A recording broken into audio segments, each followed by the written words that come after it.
Hello and welcome to the third webinar in the Connecting for Climate Change series from Innovate UK KTN. This session is part of Innovate UK KTN's programme of webinars, exploring how we can convert the agreements from COP26 into reality, kickstarting the right conversations and collaborations following the Climate Change Conference.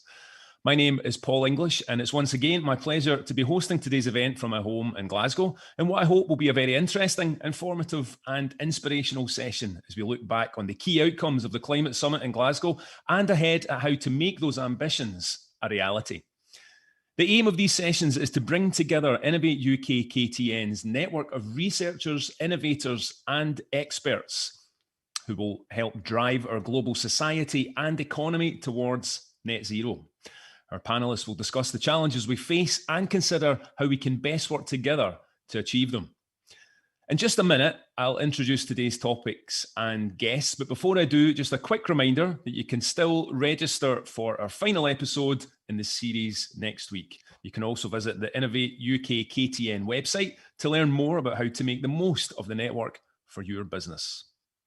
So, COP26 has come and gone here in Glasgow, the city which has delivered the Glasgow Climate Pact. While the news agendas have already moved on, the aims and ambitions of these 2 weeks here on the banks of the Clyde remain the focus of those working towards the commitments made. The headline outcomes: reducing the use of coal as an energy source, albeit phased down rather than phased out. Increase funding to help poorer countries deal with the effects of climate change and facilitate transitions to clean energy. China and the US agreeing to cooperate more around the switch to cleaner energy, and the pledge to bring an end to deforestation by 2030. So what insights have we gleaned from COP26? Who is doing what, and what commitments have been made? What do we need to do now to ensure that we meet those commitments? Who is leading the way in tackling the need for resilient spaces, and what can we learn from them? Last week, our panel discussed circular economy, a session you can watch on the Innovate UK KTN YouTube channel. And this week, a new panel of guests are here to discuss the issues around the importance of resilient places as a part of our drive towards net zero. With that in mind, what is the challenge? Do we have the right drivers to make these things happen? How do we unpick the various systemic complexities in order to build and improve resilience as part of our progress towards net zero? Is there a lack of awareness and understanding of the solutions? What are the considerations around local versus national budgets, political agendas, the prioritisation of cost over environment, and the role of innovation in achieving the ambitions of COP26? Well, to discuss all this today, please welcome our speakers. First up, Kezia Williamson, Head of Place for Innovate UK KTN. Kezia delivers on Innovate UK KTN's commitment to connect national and regional innovation to encourage distribution of economic and societal well-being across the UK. Before taking on responsibility for Place, Kezia established and led an analytical and insights function within Innovate UK KTN, delivering on projects such as the nationally acclaimed Space Landscape Map. Kezia draws on a strong background of innovation and commercialisation, with significant experience in developing programmes to enable companies to innovate. Specialising in business innovation and development through access to funding, she has facilitated numerous collaborations and helped companies and consortia across the UK to secure innovation funding. Welcome, Kezia. Hi, great to you. Paul Copping. Paul develops technology strategy to enable hyper-connected, sustainable, intelligent cities. He has 35 years of experience in telecoms, software, transport, and artificial intelligence. His corporate leadership includes ICL, BT, Toshiba, Nortel Networks, the Royal Borough of Greenwich, and currently Folly Waterside, a new build smart city where he is the Chief Technology Officer. Paul is a member of the All-Party Parliamentary Group on Artificial Intelligence. Welcome to you, Paul. Hi, good to be here. I'm waving. Professor Susan Krumdiek. Professor Krumdiek's energy transition engineering research and teaching since 2000 at Canterbury University in New Zealand focused on developing the engineering methods, data and modelling tools and innovative technologies for adaptation to reduced fossil fuel production and consumption. She's an expert in developing new ideas for achieving decarbonisation in transportation activity systems, renewable energy development, and urban regeneration of buildings for creating integrated activity systems. Her visionary contributions involve downshifting the need for fossil fuels in the urban built environment and transportation activity systems by developing new modelling methods that combine diverse aspects of urban systems. Welcome to you, Professor Krumdiek. Thanks for having me. Debbie Ward. Debbie has spent a large part of her career in marketing and business development. Her interest in sustainability and in latter years the circular economy began whilst working in the built environment sector, culminating in undertaking a postgraduate certificate in innovation, enterprise and the circular economy. Increasing involvement in the CE agenda over a number of years resulted in Debbie establishing Circlo Consult to focus on circular economy related training, education and advisory projects. In addition to involvement with a number of circular economy working groups, Debbie is the director of the Rebuild site and also works part-time with Entress at the University of Wolverhampton, supporting small and medium enterprises to adopt sustainable circular strategies. Hello, Debbie. Hi. And finally, Wayne Bexton. Wayne Bexton is the Director of Carbon Reduction, Energy and Sustainability at Nottingham City Council and has worked in public sector energy and sustainability fields for over 15 years. He previously delivered sustainability advice in the private sector. Wayne has delivered numerous high-profile, high-value environmental projects and programmes for the public sector across the East Midlands, receiving industry recognition along the way. Currently leading on Nottingham's ambitious energy, sustainability, waste and carbon neutral delivery programme, which is recognised as the leading local authority response to the climate change emergency in the UK. Welcome to you, Wayne. Hi, Paul. So, folks, I'd like to start today by asking for a definition of resilient places. What defines a successful resilient place? Debbie. I think it's very much a place that's working very closely with its local community and looking from a transition perspective, looking at both the adaptation and mitigation from a climate change perspective, but fundamentally ensuring that its triple bottom line, its environmental, economic and social advances, as I say, leaving no one behind and making sure you've got that balance between the communities and working with industry and commercial businesses and public sector. Okay, thanks, Debbie. Susan, I wonder if you would pick up on that question. Sure. I think I can have a simple definition of that. A resilient place is a place that is there working, still a place you can be, things are going well. When world oil production is 15 million barrels a day, not 100 million barrels a day. Okay. Resilience. I mean, it's an everyday word that we all know for its use in everyday language, but in this context, what specifically are we talking about with a resilient place? Karen? Sorry, Kezia, my apologies. That's all right. I think it's the moving from where we've got at the moment where we don't maybe have the same amount of I was going to use the word resilience again here, but the flex in our systems. So we know you just had this massive storm at the weekend, knocked out power to vast parts of swathes of the country, and there's no resilience there. How are we developing those places so that if we have a power outage, great, that we're not then completely scuppering ourselves on another front. So it's the having a bit of flex in the system, but then also developing that in a way that we're meeting the net zero targets, we're delivering the triple bottom line that Debbie was talking about. So it's sort of how do we balance all of these things together? Wayne.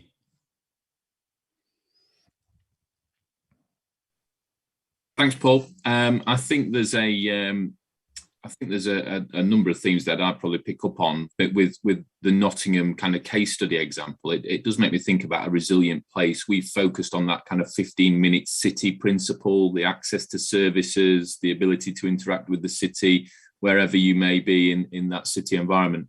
The biggest conundrum we're having at the moment is around the planning and environment equation.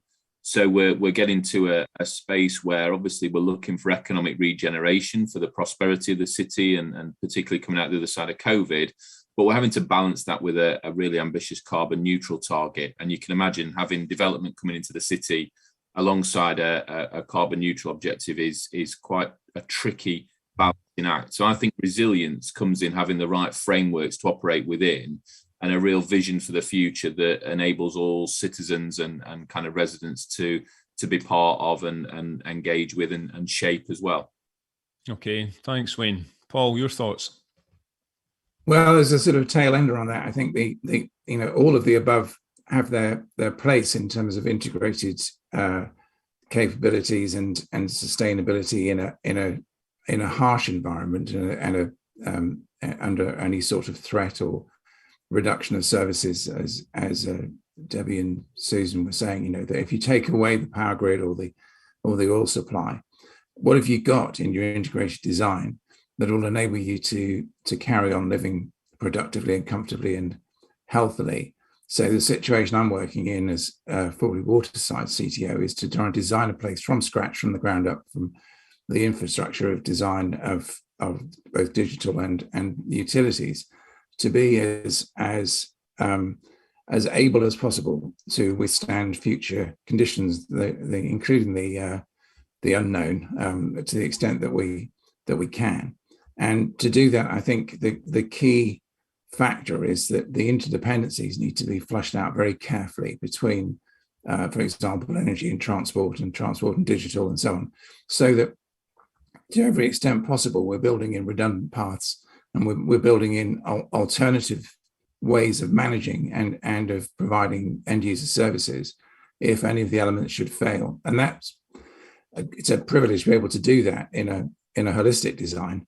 It's a challenge, but also a privilege. And normally in an operating environment, you're going against the grain of generations of the ways that places have been designed on a siloed basis, just because it's so difficult. So you break up stuff into infrastructure and energy and services and buildings and so on. And then it's almost impossible to come up with an integrated plan for resilience. Thanks, Paul. I mean, you touched on something that I'm going to come back to you on that notion of holistic design, but you've also mentioned, the kind of, the contrast between the country level policy discussed during the 2 weeks at COP versus the kind of local implementation of that. Tell us about the challenges of that. If I can throw that question to you, Susan, how does those kind of, national and indeed global ambitions, how do they filter down to practical implementation at a local level? Well, how do we meet the targets? That's what everyone wants to know, right? And my answer would be, imagine that we do. Imagine that we do. Okay, tell us a bit more. Unfold exactly that imagination. What Paul was saying, imagine that we do. It would mean a massive redesign. It would mean starting from the ground and working back up. It would mean rebuilding what needs to be rebuilt, reorganizing what needs to be reorganized. It means doing what needs doing. And I think the biggest barrier to that is simply not doing it. What we do in transition engineering is we just take that on. We say, okay, well, that's a design requirement. What would that mean? And yeah, there's lots of complexity and things are interrelated, but if you don't take on the correct problem definition, you're never going to get any closer to the solution. Okay. Wayne, would you like to pick up on that? Yeah, I think, again, really interesting debate, really. We've been looking at that smart city agenda as well, Paul, and how that integrates and plays its part. I think kind of picking up on both points, really, it's how we integrate all those services and those provisions across the city in the smartest way we possibly can whilst the future. And as an example, we've got where we're looking at our energy flows and energy infrastructure in and around the city, with coal-fired generation being switched off in 2025, hopefully, and we're going to that new localized generation model. But actually those energy flows and how properties use energy, so where we're doing retrofit and putting smart monitoring properties, can also help in all the other themes. I think Paul mentioned it, across all those other themes. So you think from a health perspective, we may have a resident who's got a typical energy flow, usage flow. They switch the oven on in the evening, they kind of turn the kettle on at certain times. And that kind of intelligence can then be interpreted into, if there's a change in that pattern, for whatever reason, and maybe there's a vulnerable resident there, elderly resident, we can quickly react. And what you start to get is an ability to understand and tailor services in a city setting that can hopefully prevent costing the public purse too much, but also take us towards that smart city vision. So I think that for me, just listening to the other speakers there, I think that kind of added benefit element of what we're trying to achieve is really important in defining what the future might look like. Okay, I would love to come back and talk a little bit more about smart cities as well. But before we do, if I could move through, Kezia, your thoughts on that global, national versus a local implementation of those aims? Yeah, and I think it's not just one directional. We're not just taking the things that are happening at global level and trying to make them local, but then sort of seeing how, particularly in my role at the moment, what I'm looking at is how are we connecting together our different, our different regions in the UK to work together on some of these challenges. And then how do we feed that back up into the national agenda? And then I guess that then going up into the global agenda. So we're saying, town, cities, all of our places in the UK have got to become net zero. There's a lot of common challenges there. And so let's not leave places being isolated and everywhere trying to find their own solutions to these common challenges.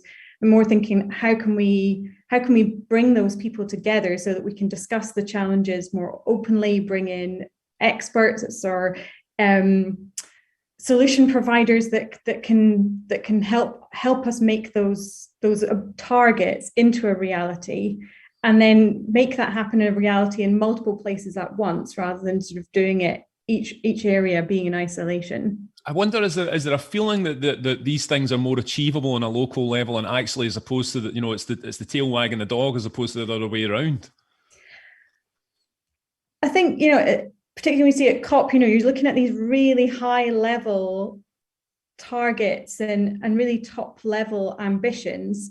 But then when I keep sort of wavering, and I'd be interested to hear the others on this, on feeling very overwhelmed with the scale of the challenge, and then being reassured that actually we've got loads of really great people in places across the UK already working on this stuff. I mean, the panelists that we've got here, but this is like the very, very tip of the iceberg.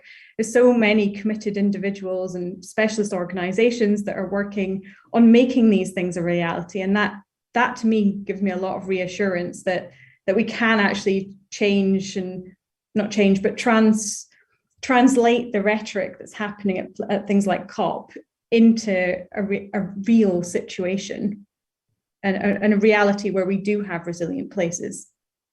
Thanks, Kezia. Debbie, your thoughts?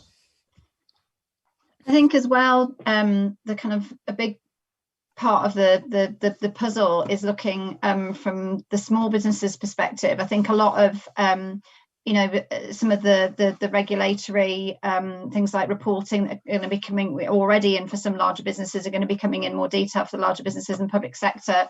Potentially that's going to move down into the SMEs as well.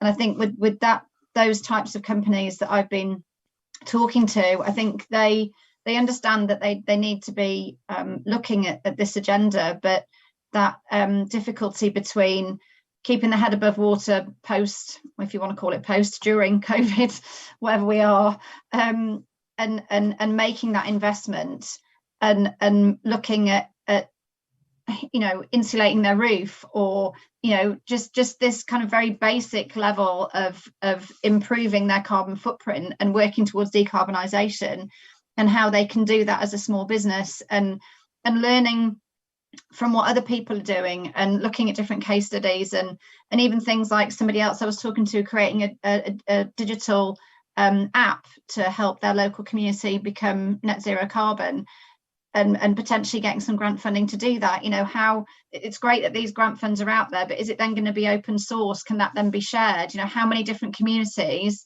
have got these great little ideas that they're going off and getting some grant funding for, but it's very much in isolation. And you know, so much of this all agenda is about joining the dots, which is completely stating the obvious, but I think almost as much needs to be time and effort needs to be invested into joining the dots to avoid replication as it is getting the message out there in the first place.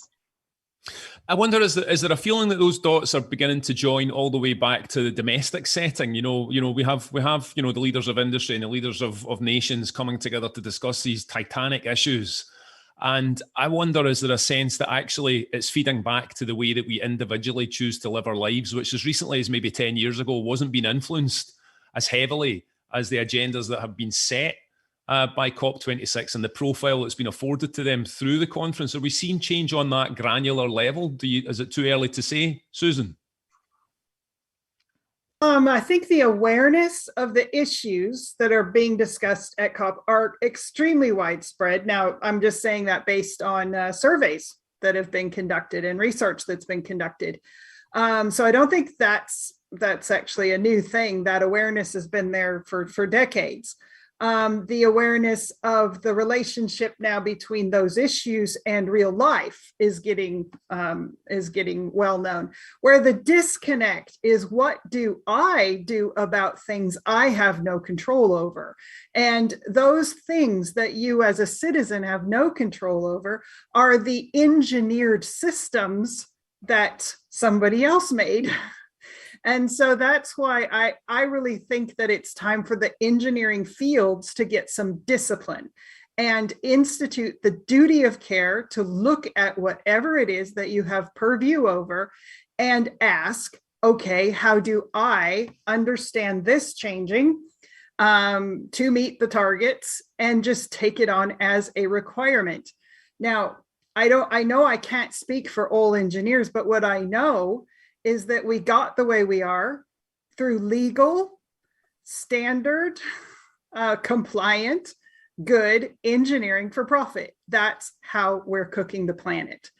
And I don't expect my mom to figure out how to change that. All right. So the discipline within engineering to simply take on that problem, just like you do safety, just like you do security, just like you do financial requirements, you take on downshift, draw down, dial down of the carbon that must be drawn down as one of the things that you include in your work. And it's only about 2% of the population who we're talking about, but they haven't changed how they work yet. Engineering has changed before. We didn't have safety engineering 100 years ago. Now we do. We are capable of changing when the risks become clear and the process that we will use so that we all behave in that way and work in that way is clear. Yeah. And so it is time for transition engineering, changing what we've got to what we will have. And those designs will be fine and they'll be good, but they'll be different, and that's okay. Build it up and build it back down again, Susan. Yeah. Kezia, your thoughts on that? Yeah, I think that's a really interesting point, and taking it to the, well, I guess that keeping moving between the individual, and it's the point I was making again about sort of the local versus national agendas, sort of like the individual versus the corporate, what level of responsibility. I think it's, I mean, even within Innovate UK KTN, we've got our own net zero targets, and through the discussions that we're having around how we achieve that as a company, I'm sure, well, I know it's making me think about it. I'm sure it's making most of my colleagues think about it too, of what other things should we be doing or could we be doing in our own lives that would help meet net zero for ourselves as individuals, not just for ourselves as employees of a company. I think all of these things, it's a trickle, isn't it? It keeps adding and adding and adding, and we'll get there. I'm conscious, though, that a lot of the pressure can end up coming on an individual. And like Susan's saying, there's a lot that needs to happen at the system level. And and how we're actually can operate in our society that needs to change.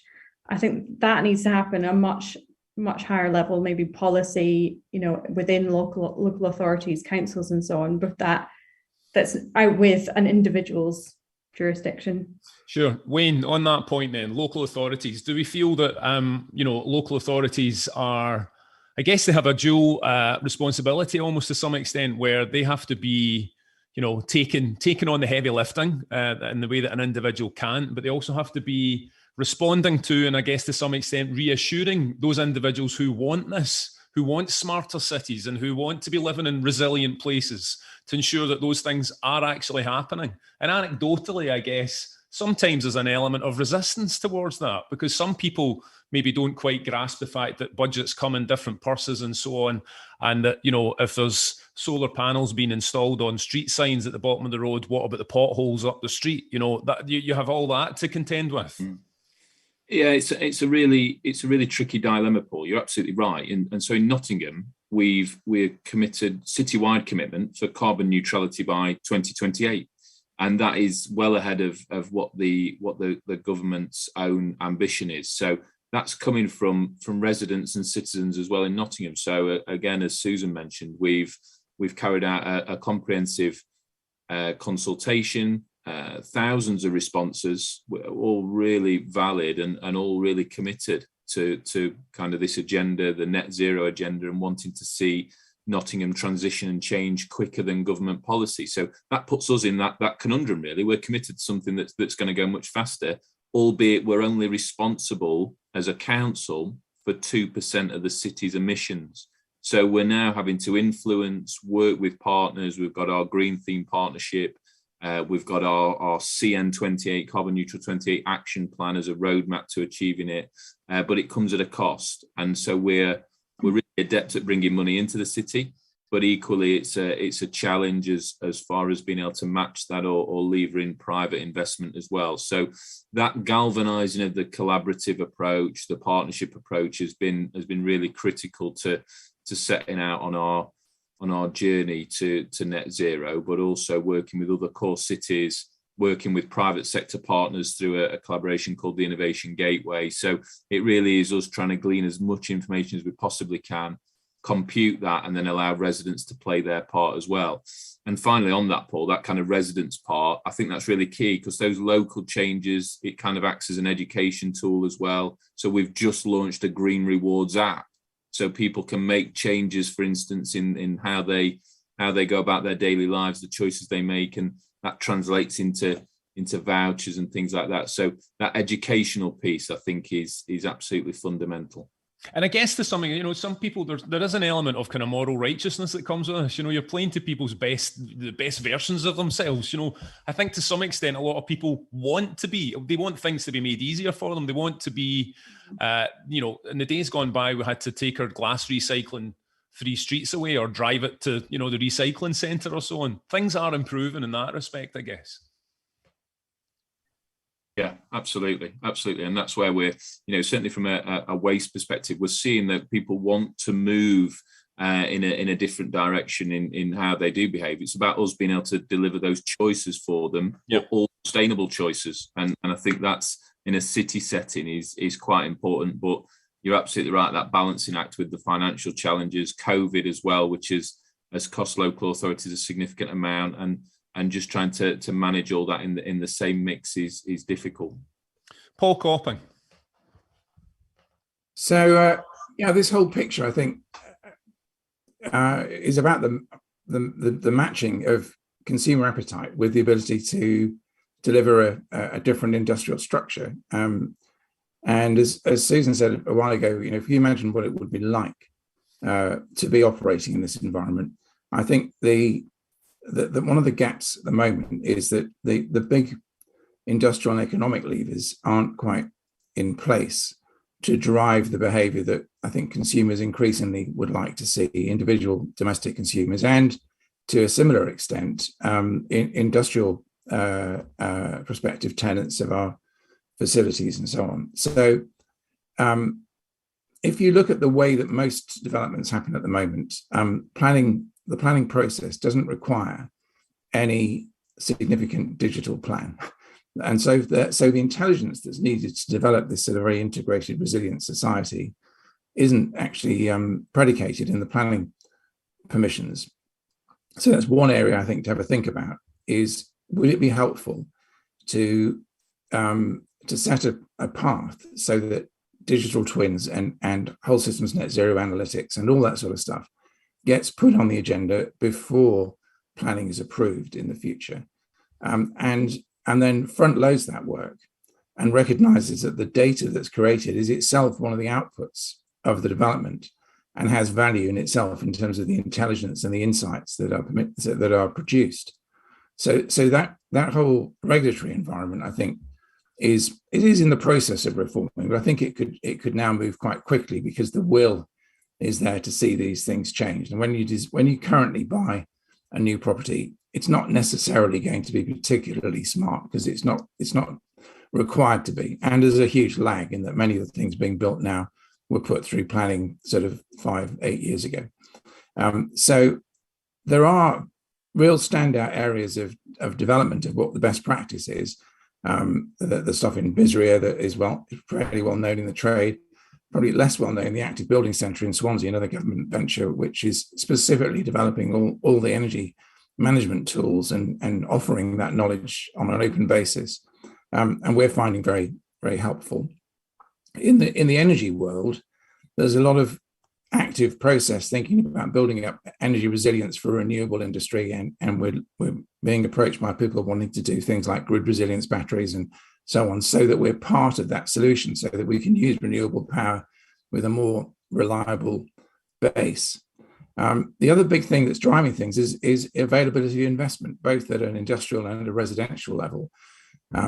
We work closely with NatWest, who are one of the headline sponsors of COP26, and they've got a shed load of money to push into the sustainable agenda, both in terms of business starts and also in terms of mortgages and other ways of investing into property. Now, as they are beginning to favour sustainable agendas, they are stimulating the market at a grassroots level, both in terms of industry and in residential. And in a way that I think is going to get through quite quickly. Alison Rose, the CEO who took office a couple of years ago, has really got her focus set on this whole sustainability agenda. And similarly, the COP26 sponsors, National Grid and SSE, are on site with us. And at Folly Waterside, the fancy water line of the CGI, not yet available, but if you can see behind me, the things that are replacing the big ugly chimney we blew up a few weeks ago, you might have seen on the telly. So all that integration of those industrial groups is very much in line with COP26. What we're trying to build is an integrated health systems net zero community that does the job and creates enterprise and growth. We're part of, very fortunately, we've caught the wave of the Freeport movement, and we're a tax site within the Solent Freeport, which is providing enormous capital incentives for people to come and build stuff and to invest, which is a great help in making this attractive. So those big levers of central government work for us. The net zero innovation portfolio is putting 240 million of incentives into the transition to hydrogen, and that's starting next spring, and we're hoping to be part of that. So the big stuff, I think, is connecting down to the ground. I think where we could see a bit more joining up now is the actual delivery onto the ground of individual properties that you and I might buy in the next 2 or 3 years, or rent or share or whatever.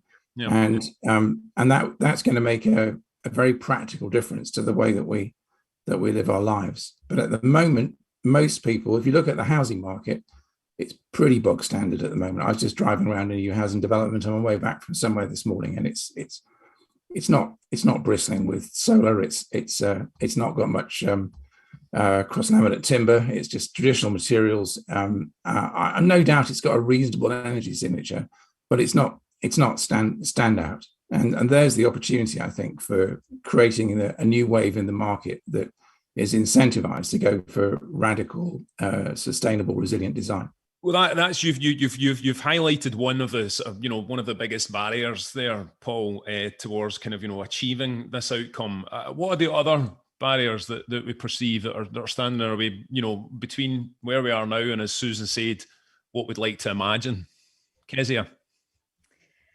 Yeah, so I'm going to talk about procurement on this because, I mean, and this is something that has maybe been perceived as being a bit sort of dry and dull, and a colleague has got me all excited about procurement. So I'm going to wave the flag for procurement in this.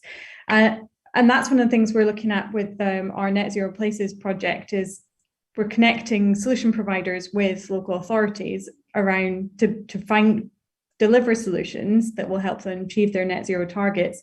But actually, we're working alongside Crown Commercial Services and other procurement bodies to actually ensure that the frameworks needed by local authorities to buy the solutions, to actually implement the solutions, are being developed alongside that process, so they're actually fit for purpose, and then things can be scaled very, very quickly from there. So as soon as you've got one framework in place, then any local authority can access that and get access to those solutions. But I think there's a lot of systemic things that we can look at, but yeah, procurement's one of the big ones we're looking at the moment. Okay, Debbie. Debbie, I'll skip to think Debbie maybe has frozen. Susan, are you still with us? Yes. You are. Okay, Susan, your thoughts on the barriers that we have between now and what you want to imagine? Right. I don't know if they're barriers so much as chasms.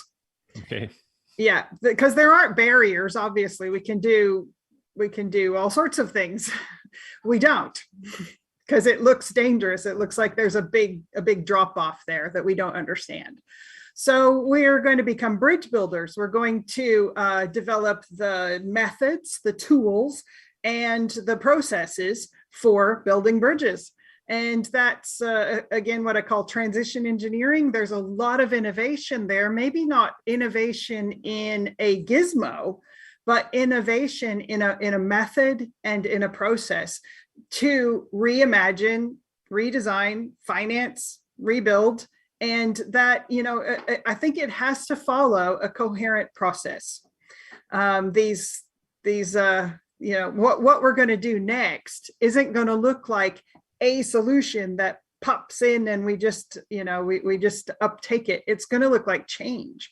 Yeah. And that's a thing that, okay, we've been doing nothing but change for the last 200 years. So that shouldn't disturb us. It's just, instead of organic growth type of change, it's purposeful simplification, purposeful meeting these targets. And again, having worked in this area for quite some time, it doesn't bother me at all because I've built a lot of these bridges. Now, the massification of it, somebody said, well, we really need to do things that can just be rolled out and applied. Yeah, like thermodynamic cycle analysis, right?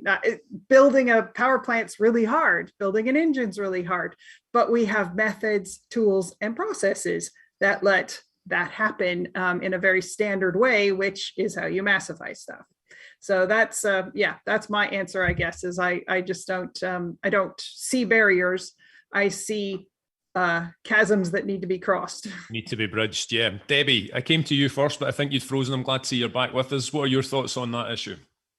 I think infrastructure, just pulling on my sort of experience from the built environment, from a surplus materials management perspective, there's a lot of guidelines around, what you should be doing with your surplus and waste materials, not going to landfill, ideally not incineration, potentially, downcycling, upcycling, moving it up the waste hierarchy, basically. But there's not really the infrastructure there to do it in any meaningful mainstream way. And I think just kind of flipping back to another couple of points around even just domestic waste management, it's an off-cited issue that across England, there's no consistency. How can you expect people to know what to do, the right thing to do with their recycling to get it back into the waste stream? And, we're being encouraged not to use single-use and other materials, but then what do you do with those other materials? And that can be quite disheartening if you want to do the right thing, but it's not that it's not even easy to do the right thing, but it's just actually confusing. And that kind of works, I think, across lots of, you know, both domestic and commercial, that it should. Oh my goodness, we seem to have lost Debbie again. Okay, Wayne. Shouldn't be confusing. Oh, she's back. Debbie. Sorry, I don't quite know how much you caught of that, but yeah, you're back with us, I think now, Debbie. Thank you very much. Yeah, I think we caught a good chunk of it. So we'll move on to the next question. But before I do, I have a question from the audience that I'd like to put. Wayne, if you could maybe answer this one for us. Can any of the panelists recommend and suggest how entrepreneurs can engage with central and local government, backed with partnerships, to bring their carbon reducing solutions to the market faster? Yeah, sure. I mean, this is something we looked into in a lot of detail, actually, Paul. So we were aware we need to innovate quickly, work with the private sector, and bring online speedily those solutions that really do make an impact. So I very briefly mentioned it before, but we're involved in a partnership called the Innovation Gateway, which is a top-tier collaboration of organisations grappling with and looking to go very quickly on the sustainability net zero agenda. It's got Tesco, it's got NatWest Group, Heathrow Airport, so you can imagine they face. So a number of top-tier partners. We're the only public sector body on there, which is quite exciting. They have a back catalogue of kind of innovative solutions, so people can cherry-pick those. But then there's a route in for innovators, entrepreneurs to bring solutions forward. They host several Dragon's Den style pitch days a year. And then a number of those big organizations will take away and pilot those initiatives. So we all have a relatively small budget, or larger budget if you're Tesco, to get those innovations out and about and delivered. So if there's entrepreneurs, innovations that meet some of the challenges we've described today, I'd encourage you just to look up Innovation Gateway, and there'll be a contact there that you can dial into and potentially be at one of those future Dragon's Den sessions. Great. And would you say that is that common to other local authorities that you're aware of? Are they engaging in that level? So in Nottingham, we also act, Paul, as the Midlands Net Zero Hub. So the Department for Business, Energy, Industrial Strategy have funded 5 hubs. We cover the Midlands, and those hubs are engaging in that kind of, so it's kind of doing it at a high level. They're engaging in that kind of innovation practice where they will look to source solutions. And our Innovation Gateway route is the one where quite often other authorities with challenges will share those challenges with me or my team, and we'll put them into those Innovation Gateway rounds to try and get innovators, entrepreneurs to provide a solution for them. So, and you can imagine this is trying to avoid reinventing the wheel, because the challenges we face are common across the board. Yeah. I mean, I asked that question specifically to Wayne because, you know, he's representing a local authority here. Do any of the other members of the panel have a perspective on that? Yeah, I'll give you a private sector view. We're slightly unusual as a private sector sort of full-on development of a smart town, effectively, and there's just enormous appetite in the investment community for seeing all this stuff coming together in a way that can be scaled and replicated. And so we're now planning acceleration and incubator facilities that will be built from scratch and ready in sort of 18 to 24 months, and are already sort of booking in people who are expressing interest on that timescale. But a lot of that collaboration is virtual. And I'd encourage you to use all the sort of the instruments of state, if you like. Since we're on an Innovate UK channel, I think it's sort of, you know, a word from our sponsors, you know, there's just a shed load of money coming out of Innovate UK at the moment in support of this stuff. And it's quite hard to navigate, but there are also people full-time employed to tell small enterprises where to find it. So there's a massive opportunity there if you know, and I've worked in that sector and can really encourage you that it is real. Although you do go into a room with 100 other people who are also looking for the same bit of cheese, it does work, and a good consortium can make a huge amount of progress very quickly. The other things that are going on in private sector funding are accelerators and incubators, and then there's just a lot of money looking to land into this sustainability sector in terms of next phase scale-ups, and if you're an entrepreneur at the moment looking for that space, and I don't know what phase the questioner was in, then I would encourage you to go directly to the big investors. If you can't find them, come through me at Folly Waterside, and I'll quickly refer you. And if you're at all interested in maritime or space in particular, then come and join the happy family at Folly Waterside. You know, this housing is allowed. A very direct invite there to our audience member. I'm sure they'll be chasing your details after this, Paul. Yeah. But, on that note, I want to just we have 10 minutes. Well, actually less than 10, but we have a few minutes left and a few more questions to get through. But I did want to pull back on the notion of holistic design that you spoke about earlier on, Paul, and specifically with the view to maybe kind of for people who don't know what the Folly Waterside project is.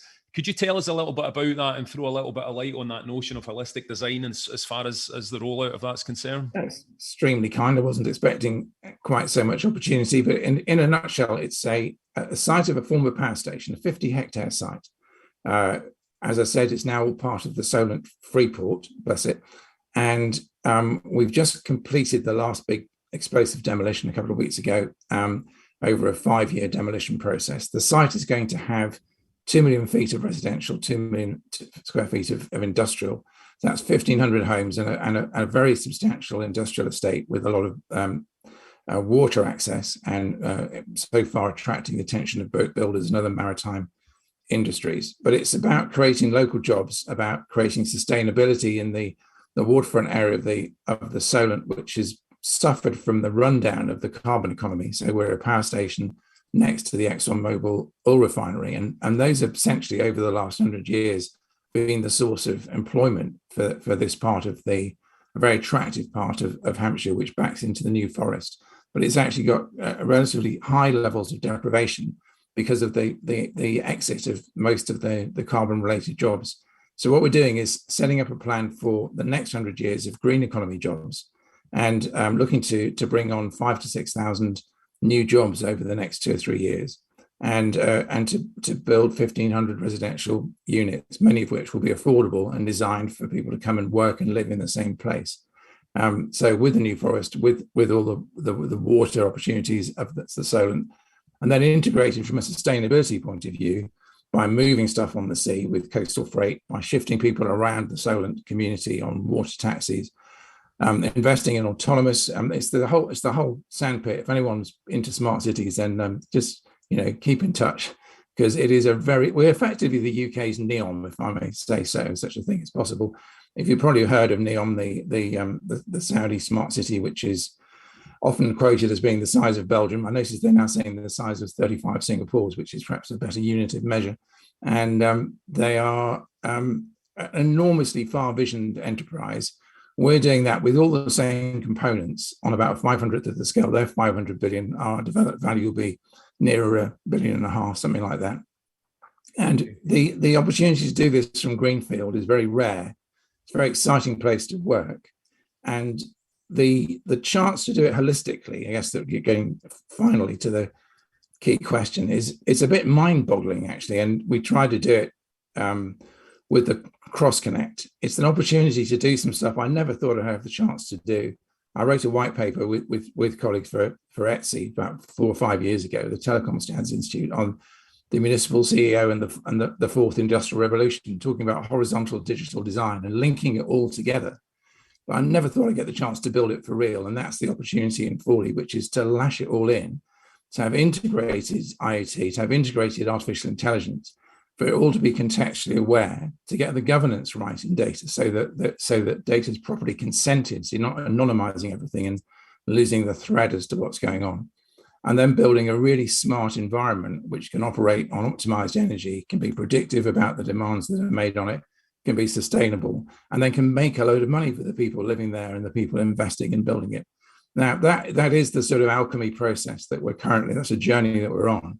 And the aim is to make that model replicable, much more easy to replicate in new build, I must say. But then we'll try and take those lessons and then go back to the legacy sites where we've got a lot less understanding of where the data is, but we can interpolate the quality of data you get from a new build in order to figure out how to optimize legacy builds as well. Okay, thanks, Paul. And I suppose that's a really important point, that you share that knowledge, and that knowledge has to be something that, you know, is gleaned from the experience of the process in one place and is actually run out in order to other areas. Yeah, and it's a bit of a fire hose of innovation, and it's really quite daunting whether you're in it or just trying to get into it. Yeah. But I think unless you take the whole picture, then it's unlikely to weave together. And I think several of us have said that it's about linking all the elements together. And that's the radical thing, especially for a local authority. That is very difficult to do. Sure. I had a great time at Greenwich, which is a very far-sighted, smart authority, but it's very difficult to link across all the department. The way that we've set up local authorities was never designed for this sort of thing.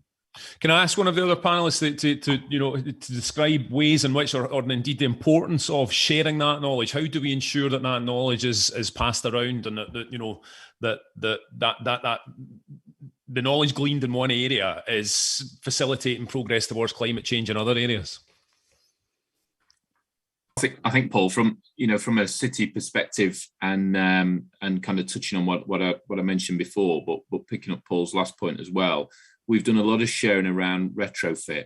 So we're currently, it's one of the biggest challenges for net zero, and retrofit, as Paul's articulated, really, really tricky to get right, and to bring properties that are in existence to net zero is one of our biggest emissions challenges in our road to CN28. So we are working to share as much knowledge as we possibly can around the pilots we're delivering through Green Homes grants and through other previous European funding sources.